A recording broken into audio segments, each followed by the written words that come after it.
هو الذی یریکم، اللہ تعالیٰ کی ذات وہ ہے، یریکم آیاتہ، جو تمہیں اپنی نشانیاں دکھاتا ہے، وَيُنَزِّلُ لَكُم مِّنَ السَّمَاءِ رِزْقًا، اور نازل کرتا ہے آسمان سے تمہاری روزی، وَمَا يَتَذَكَّرُ إِلَّا مَن يُنِيبُ، اور نصیحت نہیں حاصل کرتے مگر وہ لوگ جو کہ اللہ کی طرف رجوع کرتے ہیں۔ اللہ تعالیٰ کی قدرت کی نشانیاں بے شمار ہیں، جدھر بھی دیکھو اللہ کی قدرت کی نشانیاں، زمین کو دیکھو، آسمان کو دیکھو، درختوں کو دیکھو، پہاڑوں کو دیکھو، انسانوں کو دیکھو، اللہ کی نشانیاں ہی نشانیاں۔ وَفِي الْآفَاقِ وَفِي أَنفُسِهِمْ، اللہ فرماتے ہیں آفاق میں دیکھو، دنیا جہان میں دیکھو، اور اپنے نفس میں بھی دیکھو۔ وَفِي الْآفَاقِ وَفِي أَنفُسِهِمْ، تمہارے اندر بھی ایک جہان بستا ہے اور دنیا بھی ایک جہان ہے، ادھر بھی دیکھو اور اپنے اندر بھی دیکھو۔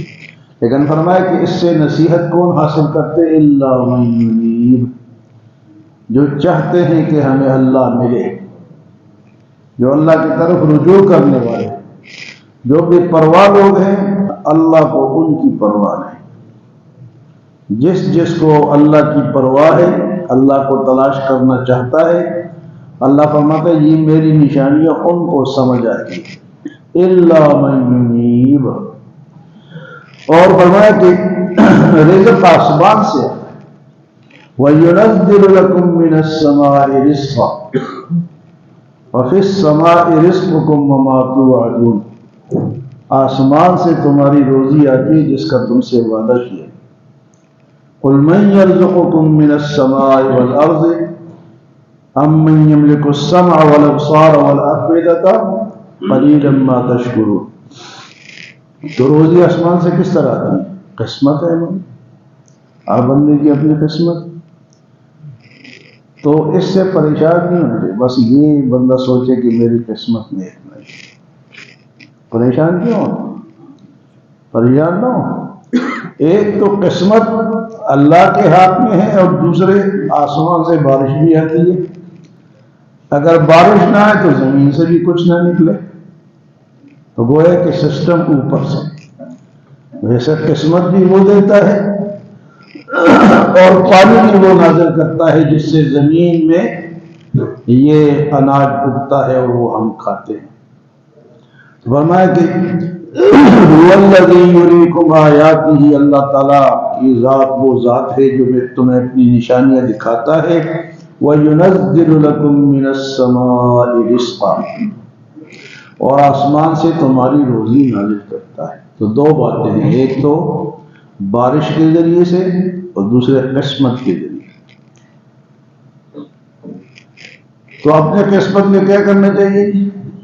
صبر کرنا چاہیے، یہ نہیں کہ دوسرے کو دیکھیں یار اس کے پاس کدھر سے آ گیا، اللہ نے دیا، بس اس کی مرضی ہے، جس کو جتنا چاہے دے، اس لیے پریشان ہونے کی ضرورت نہیں۔ کہتے ہیں جی دیکھو جی یہ اپنا مزے کر گیا اپنا یہ، بس ٹھیک ہے، جتنا جس کو ملتا ہے اتنا اس سے حساب بھی تو ہوگا، جتنا جس کے پاس زیادہ ہے اتنا وہ زیادہ حساب دے گا، جتنا کم ہے وہ کم حساب دے گا۔ وَيُنَزِّلُ لَكُم مِّنَ السَّمَاءِ رِزْقًا، اور اللہ کی نشانیوں کو اور اس روزی کے سمجھ کو کون سمجھتا ہے؟ وَمَا يَتَذَكَّرُ إِلَّا مَن يُنِيبُ، وہ نصیحت حاصل کرتا ہے جو اللہ کے طرف رجوع کرنے والا ہے، اللہ کے طرف چلنے، رجوع کا معنی اللہ کی طرف چلنا، تلاش کرنا، اللہ کی باتوں کو تلاش کرنا، اللہ کی قدرت کی نشانیوں کو تلاش کرنا۔ تو فرمایا اس کو سمجھ آتی ہے۔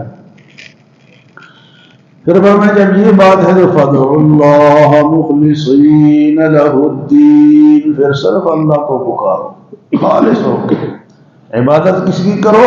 اللہ کی کرو۔ فَادْعُوا اللَّهَ مُخْلِصِينَ لَهُ الدِّينَ، ہم یہاں پتہ نہیں کس کس کو پکارتے ہیں، کیا کیا نعرے لگتے ہیں، کیا کیا نعرے لگتے ہیں، کس کس کو ہم دعائیاں دیتے ہیں، فلاں زندہ باد ہے، فلاں زندہ باد ہے، فلاں تکبیر ہے، فلاں تکبیر. فرمائے اس کو پکارو، فادعوا اللہ مخلصین، اخلاص کے ساتھ. اخلاص کہتے ہیں کہ صرف اسی کو پکارو، کسی اور کو اس کے ساتھ نہ پکارو. لیکن ہمیں ایاک نعبد و ایاک نستعین تو روزانہ پڑھتے ہیں اور لوگوں کو سناتے بھی ہیں، لیکن پھر جا کے درباروں پہ سجدہ کر کے آ جاتے ہیں. ہاں جی، تو پھر تم نے غلط پڑھا اس کو، اس پہ تمہارا عقیدہ نہیں ہے، اس پہ تمہارا یقین نہیں ہے، یا اس کے معنی کی تمہیں سمجھ نہیں. فادعوا اللہ مخلصین لہ الدین وَلَوْ كَرِهَ الْكَافِرُونَ. اگر کہ کافروں کو یہ بات بری لگے کہ یہ مسلمان صرف اللہ کو ہی پکارتے ہیں، کافر برا سمجھیں گے. وَلَوْ كَرِهَ الْكَافِرُونَ، کافر کیا کہیں گے؟ یار یہ دیکھو، یہ تم کو ایک خدا ملا ہے، ہماری باتیں نہیں مانتے، ہمارا پوچھتے ہی نہیں. تو اللہ ہمیں کہتا ہے نا کہ میری نشانیوں کو دیکھو، اپنی روزی کو دیکھو، میری طرف رجوع کرو، اور پھر فادعوا اللہ مخلصین لہ الدین، صرف خالص اللہ کی عبادت کرو. عبادت میں عبادت کے کتنے طریقے ہیں جی؟ ایک تو طریقہ نماز ہے، نماز کے اندر رکوع ہے تو کس کے سامنے جھکتے ہیں؟ تو سجدہ کس کے سامنے کرتے ہیں؟ کسی اور کے سامنے جھکنا یا سجدہ کرنا. بعض دفعہ لوگ تعظیماً نیچے جھک جاتے ہیں، تو جھکنا نہیں چاہیے. ہاں، احترام اور چیز ہے، احترام جھکنے کے بغیر بھی مل سکتا ہے. آپ کے دل میں احترام نہیں اور دکھاوے کے لیے ہم عمرے پہ گئے تھے نا، تو افریقہ کے کچھ لوگ ہیں، بڑے بڑے ان کے یہ لباس ہوتے ہیں، بڑے بڑے چوہے انہوں نے پہنے ہوتے ہیں، مردوں عورتوں نے. وہ جب دو ملتے ہیں، ایک ادھر کھڑا ہوتا ہے، جب قریب آتے ہیں تو یہ بھی بیٹھ جاتا ہے، یہ بھی بیٹھ جاتا ہے، پھر اٹھ کے ملتے ہیں. پہلے تو ہم بیٹھ جاتے ہیں، پھر اٹھ کے ملتے ہیں. وہ ان کا طریقہ ہے. بھائی کسی سے ملو گی تو ٹھیک ہے، اس کا احترام کرو، اس کو ہاتھ دو. احترام تو دل میں ہوتا ہے، یہ نہیں آپ جھک گئے اور دل میں کچھ اور ہے. تو رکوع جھکنا کس کے سامنے ہے؟ اللہ. اور سجدہ اللہ کے سوا کسی کو سجدہ جائز نہیں ہے، شرک ہے، گناہ ہے، بخشش نہیں ہوگی. ہمارے یہاں ان پڑھ اور سادے لوگ، جس کو آپ جاہل بھی کہہ سکتے ہیں، آپ جا کے مزاروں پہ دیکھ، بیچارے سر رگڑتے ہیں، سجدے کرتے ہیں. میرے بھائیو یہ جائز نہیں ہے. فادعوا اللہ مخلصین لہ الدین، خالص. یہ سجدہ کیا ہے؟ عبادت ہے. تو کس کی کرو؟ اللہ کی کرو. رکوع کس کی کرو؟ اللہ کی کرو. مانگو کس سے؟ مانگنا بھی عبادت. پکارنا، یا اللہ مدد، یا اللہ ہماری مدد فرما، یا اللہ ہماری مشکل دور فرما، تو ہی مشکل کشا ہے. تو دعائیں بھی لوگوں سے مانگتے ہیں. میں آپ کو سناتا رہتا ہوں، بابا شاہ کمال کے پتر دے نہیں رکھتا لال. پتر کس سے مانگتے ہیں؟ بابا سے مانگتے ہیں. یعنی فلاں زیارت پہ جاؤ تو پتر ملے گا، فلاں پہ جاؤ، فلاں جگہ جاؤ تو یہ ہوگا. بھائی جہاں سے ہوگا وہ صرف اللہ ہے. کہاں سے ہوگا؟ فادعوا اللہ مخلصین لہ الدین، خالص بنو. اخلاص کسے کہتے ہیں؟ کہ اس میں دکھلاوا نہ، دکھلاوا میں جو کچھ کر رہا ہوں اللہ کے لیے کر رہا ہوں، اس کو اخلاص کہتے ہیں. اللہ فرماتے ہیں فادعوا اللہ مخلصین لہ الدین ولو کرہ الکافرون. کافر پریشان ہوں گے، ان کی پرواہ نہ کرو. ولو کرہ الکافرون.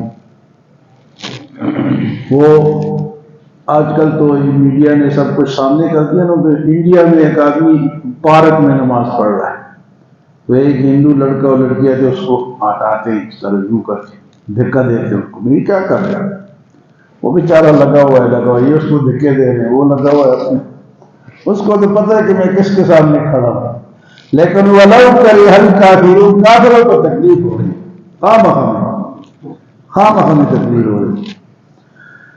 آگے فرمایا رفیع الدرجات ذو العرش، درجوں والا ہے، بلندیوں والا ہے، عرش والا ہے. کون؟ اللہ. اللہ بلند ہے، اس کی ہر صفت کمال کی ہے، ہر صفت بلند ہے اس کی، اور عرش والا ہے. عرش پہلے کرسی ہے، پھر عرش ہے، اور عرش کو فرشتوں نے اٹھایا ہوا ہے، اور عرش کے اوپر اللہ کی تجلیات برستی ہیں۔ جس طرح آپ جاتے ہیں نا خانہ کعبہ میں، تو کہتے ہیں کہ صرف اگر آپ ٹکی باندھ کے خانہ کعبہ کو دیکھیں گی تو آپ کو 20 نیکیاں ملتی ہیں، صرف دیکھنے سے 20 نیکی ملتی۔ تو 20 نیکیاں کس چیز کی ہیں؟ تو اللہ کی تجلیات اس پہ برستی ہیں، اس کی 20 نیکیاں مفت میں ملتی ہیں۔ آپ صرف دیکھو اس کو، نہ طواف کرو نہ کچھ اور کرو، آپ بیٹھ کے خانہ کعبہ کو دیکھو، تو یہ اللہ کی تجلیات جو ہے یہ عرش سے آتی ہیں، عرش پہ تو برستی ہیں، پھر دنیا میں جہاں جہاں اللہ چاہتے اس کی تجلیات آتی ہے۔ خانہ کعبہ کو جو ہم منہ کر کے نماز پڑھتے ہیں تو اس بلڈنگ کی طرف نہیں منہ کرتے، ان تجلیات کی طرف منہ کرتے ہیں۔ اللہ کی تجلیات وہاں برستی ہے، ان کی طرف ہم منہ کرتے ہیں اور نماز پڑھتے ہیں۔ تو اللہ کی تجلی عرش ہے۔ فرمایا رفیع الدرجات، اس کے اپنے درجے بھی بلند ہیں، اس کی ہر صفت کمال کی ہے، اور دنیا میں جسے چاہے نبیوں کو، ولیوں کو، بزرگان دین کو بلند کر دے، انسانوں کو بھی بلند کرتا ہے اور خود بھی بلند ہے، انسانوں کو بھی بلند کرتا ہے اور خود بھی رفیع الدرجات، اونچے ہیں اس کے درجے، ذو العرش، صاحب عرش ہے، یلقی الروح من امرہ علی من یشاء، ڈالتا ہے اپنی روح جسے چاہے، اپنی روح کا مطلب ہے کہ وہ اپنی وحی جس پہ چاہے بھیجتا ہے، یلقی الروح من امرہ، تو اپنے نبیوں پہ کیا بھیجتا ہے؟ روح دو، ایک وحی کو بھی وہ کہتے ہیں، اور ایک روح ہمارے اندر ہے، ہمارے اندر کیا ہے؟ روح ہے، اور ہم اس روح کی وجہ سے سب کچھ کرتے ہیں، حرکت کرتے ہیں، کھاتے ہیں، پیتے ہیں، یہ نکل جائے تو ہم کیا ہو جائیں گے؟ لاش ہو جائیں گے۔ فرمایا کہ روح اس کے طرف سے آتی ہے، یلقی الروح من امرہ علی من یشاء من عبادہ لینذر یوم التلاق، تاکہ وہ ملاقات کے دن سے پھر لوگوں کو ڈرائے۔ طلاق یہاں تے سے ہے، ایک طلاق تے سے ہوتا ہے، ایک یہ تے سے طلاق ہے، وہ تے سے جو طلاق ہے وہ عام جو جدائی کے لیے مرد عورت کو طلاق دیتے ہیں وہ طلاق ہو رہے ہیں، اور یہ طلاق ملاقات ہے، یہ تے سے ہے۔ فرمایا تاکہ اس دن سے لوگوں کو ڈرایا جائے، لینذر یوم التلاق یوم ہم بارزون، تو اس دن سب کچھ سامنے آ جائے گا، ظاہر ہو جائے گا، یوم ہم بارزون لا یخفی علی اللہ منہم شیء، پھر اس دن کوئی چیز چھپی ہوئی نہیں رہے گی، آمنے سامنے، عابد معبود، عابد ہم ہے جس کی ہم نے عبادت کی، آمنے سامنے ہوں، قاتل مقتول آمنے سامنے، ہاں جی، ظلم کرنے والا مظلوم آمنے سامنے، سارے آمنے سامنے ہو جائیں گے۔ یوم ہم بارزون لا یخفی علی اللہ منہم شیء لمن الملک اليوم، پھر کیا ہوگا؟ اللہ پاک پوچھیں گے اسرافیل سے کہ دنیا میں اب کون کون بچا ہے۔ جب وہ اس ایک دفعہ سور پھونکیں گے تو سب ختم ہو جائیں گے، پھر اللہ پوچھیں گے کہ کون کون باقی بچ گیا ہے۔ تو اسرافیل عرض کیا ہے اللہ آپ ہیں، میں ہوں، اور جبرائیل اور میکائیل ہے، جبرائیل اور میکائیل اسرافیل، اور یا اللہ آپ کی ذات ہے۔ تو اللہ فرمائیں گے کہ جبرائیل اور میکائیل کو بھی ختم کر دو، ان کو بھی موت دے دو، وہ بھی مر جائیں گے، رہ جائیں گے اسرافیل، تو اسرافیل کو بھی اللہ موت دے دیں گے، پھر رہ جائے گا اللہ، پھر اللہ فرمائیں گے لمن الملک اليوم، آج کس کی بادشاہی، آؤ بھائی سارے سامنے آؤ، لمن الملک اليوم، سب ختم ہو کے اللہ کی طرف سے آواز آئے گی کہ آج کس کی بادشاہی ہے، آج کون وزیر اعظم ہے، کون صدر ہے، کون چودھری ہے، کون خان ہے، کون نواب ہے، کوئی ممبر ہے، صوبائی ممبر ہے، آج قومی ممبر ہے، امریکہ کا صدر ہے، روس کا صدر ہے، پاکستان سامنے ہے۔ لمن الملک اليوم، آج کس کی بادشاہی ہے؟ تو سناٹا چھا جائے گا۔ کون جواب دے جب سب کو ہلاک کر دی، جبرائیل، میکائیل، اسرافیل، سب انسان، تو جواب نہیں آئے گا۔ پھر اللہ پاک فرمائیں گے للہ الواحد القہار، ایک اللہ ہے جو کہ انتقام والا ہے، زبردست ہے۔ للہ الواحد القہار، اس دن بادشاہی کس کی ہوگی جی؟ اللہ کی۔ تو ابھی بھی اللہ کی ہے، لیکن چھوٹی چھوٹی بادشاہیاں ہمیں بھی دی، ہم بڑے نشے کرتے جی، میرا گھر، میری گاڑی، میرا فلاں، میرا فلاں۔ یہ چھوٹی چھوٹی بادشاہیاں ہر شخص کے پاس ہیں۔ گھر میں ہر شخص بادشاہ ہے نہیں، چلو باہر نہیں ہے تو گھر میں تو ہے، لیکن ایک دن ایسا آئے گا کہ گھر میں بھی نہیں ہوگا، ملک میں بھی نہیں ہوگا، کہیں بھی نہیں ہوگا۔ آواز آئے گی لمن الملک اليوم، آج کس کی بادشاہی ہے؟ تو جب آواز نہیں آئے گی تو اللہ کی طرف سے خود ہی آواز آئے گی للہ الواحد القہار۔ اللہ ہمیں عمل و سمجھ کی توفیق عطا فرمائے۔